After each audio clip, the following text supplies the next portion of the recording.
રાજકોટ જિલ્લા ધોરાજી ઉપલેટા વિધાનસભાના 2022ના આમ આદમી પાર્ટીના ઉમેદવાર વિપુલભાઈ સખિયાએ આપ્યું રાજીનામું। ગુજરાતમાં 2024ની ચૂંટણી નજીક આવતાની સાથે જ ભંગાણના દોર શરૂ થયા। 2022 વિધાનસભા ઉમેદવાર વિપુલ સખિયાએ આમ આદમી પાર્ટીના પ્રદેશ અધ્યક્ષ ઈસુદાનભાઈ ગઢવીને મળી રાત્રે પાર્ટીમાંથી રાજીનામું ધરી આપ્યું। આજે ઉપલેટા સર્કિટ હાઉસ ખાતે વિપુલ સખિયાએ પત્રકાર પરિષદ બોલાવી ભૂપત ભયાણી સાથે અન્ય કાર્યકર્તા સહિત 3 તારીખે ભેસાણ ખાતે ભાજપમાં જોડાવાની જાહેરાત કરી। બ્યુરો રિપોર્ટ વિપુલ ધામેચા। હું વિપુલ સખિયા 2022 વિધાનસભા પૂર્વ ઉમેદવાર આમ આદમી પાર્ટી।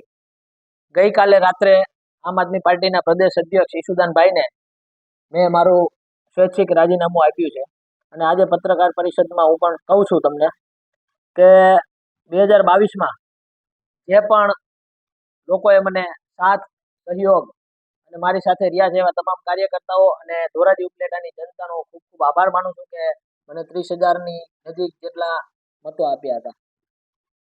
ચૂંટણી પહેલા પણ સતત લોકો માટે સવારથી સાંજ સુધી હું 1.5 વર્ષ સુધી સતત લોકોના પ્રશ્નોને વાચા આપતો રહ્યો હતો અને રાજીનામા આપ્યા બાદ પણ હું હર હંમેશ ઉપલેટા અને ધોરાજીની જનતા માટે કે કોઈ પણ કામ હશે હંમેશા હું દરેક કામ માટે તત્પર રહી। મારી સાથે મારા આંદોલનકારી આગેવાન જસ્મીનભાઈ હિરાણી તેમજ ઉપલેટા તાલુકાના આમ આદમી પાર્ટીના પ્રભારી દિલીપભાઈ ફળદુ અને ઘણા બધા કાર્યકર્તાઓ આવનારી 3 તારીખે ભારતીય જનતા પાર્ટીના પ્રદેશ અધ્યક્ષ CR પાટીલ સાહેબ તેમજ પ્રદેશ ઉપાધ્યક્ષ ડોક્ટર ભરતભાઈ બોગરા તેમજ ઘણા બધા જિલ્લાના આગેવાનો સાથે ભૂપતભાઈ ભાયાણી સાથે અમે બધા ભારતીય જનતા પાર્ટીમાં જોઈન્ટ થવાના છીએ।